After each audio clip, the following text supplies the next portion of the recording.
Well, to quote the great Brock Beard from NASCAR Info after the Knoxville truck race this year, what was that? I mean, what on earth did we just see? I mean, that was a bottom five for sure race that I've ever watched in my lifetime, maybe hovering around third. I would say 2008 Brickyard 400, 2019 Clash, and then this race. This was worse than the All Star race. This race actually means something. This race is in the middle of the playoffs. This race could have championship implications. And this race, bare minimum, didn't have a controversial finish where a driver won the race twice, the second time without the window net attached. Um, I know we're going to talk about the tires in the follow up here, so I'll try not to ramble on too much about those. But whether it's the track surface or the track configuration, it seems like nowadays, since the post reconfiguration of Texas Motor Speedway, we talk about this pretty much every time we go there. The racing is absolutely terrible. Nobody looks forward to this event anymore. It's a shame because Texas used to put on some great races. I think to the IndyCar fans, it was probably the second biggest oval on the schedule after the Indianapolis Motor Speedway. That's probably fair to most people.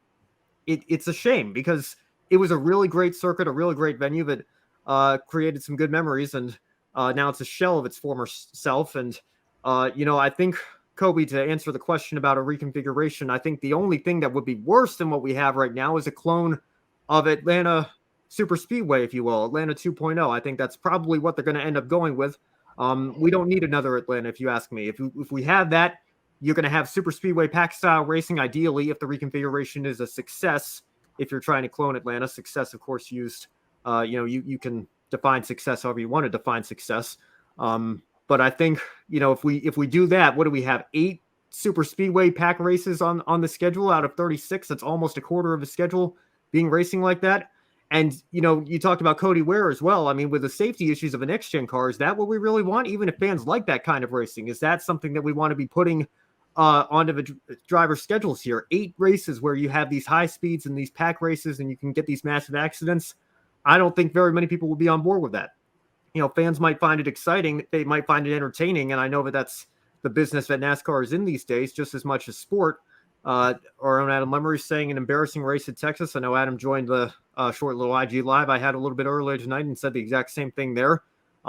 Embarrassing is one word for it: pathetic, incompetent, atrocity. Stop me whenever you like. I mean, this race was absolutely horrible. There was a great reply to one of Jeff Gluck's tweets saying, "Don't even run the pole this week. We all know what it's going to be."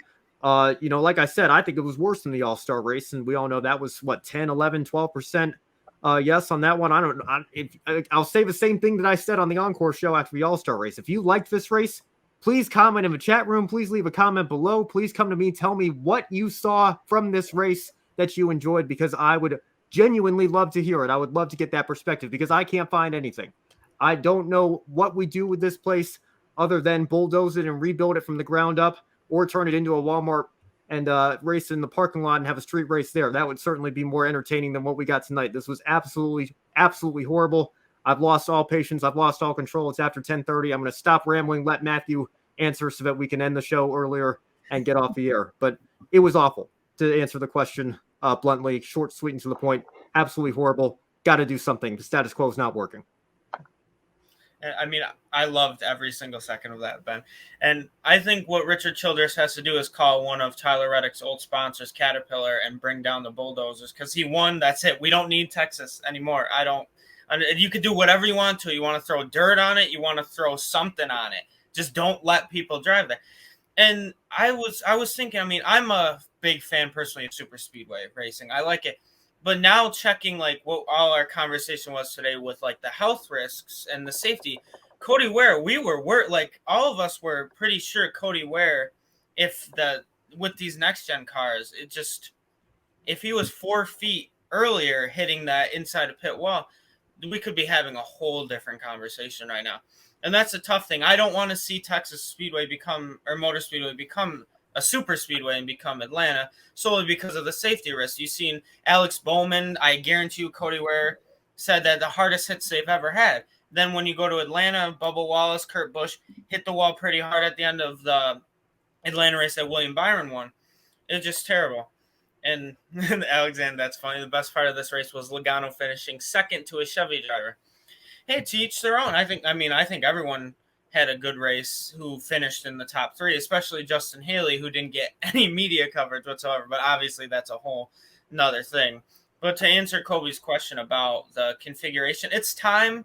But I think like what Kyle Larson said when I said on the pre-race show, it's time to just not have the race here. Do something, turn it into a road course. NASCAR loves road courses. I mean, the Xfinity Series, I think 24% of the races next season are road courses for them. So, I mean, would you rather see 8 super speedway races or would you rather see 12 road courses? As a fan, I would take the former, but for safety risks, I would take the latter in that situation. But yeah, Texas is a no-go for me. I was very upset as a NASCAR fan like Ben, just watching it. I think Kobe and I were young. We're all young here, but I was only like 6 years old when the 2008 Indy race happened, so I don't really recall it, but I guarantee you if I look it up, I will be very ashamed as well. But yeah, let's leave Texas. No more. Congrats to Tyler Reddick. And Ben, you got a point. I'm done with my point, though. I want to follow up real quick. I'm glad you brought that up, Matthew. At the bare minimum, the 2008 Brickyard 400 race control had the sensibility to throw competition cautions every 10 to 12 laps right before the tires were about to blow. Now, I don't know that. I mean, obviously, back then we knew that it was going to be an issue coming into the race. I don't know if Goodyear or NASCAR could have anticipated that before the race began today. But at the bare minimum in that race, yeah, you could barely get a green flag run going because they were going to throw up a competition caution. But at the same time, those competition cautions prevented there from being even more blowouts than there were. So, I mean, I guess I could see an argument for this race even being worse than the 08 Brickyard 400. That might be blasphemous to the fans and the stock car fans in Indianapolis, but I mean, it was awful. I mean, there's no way around it.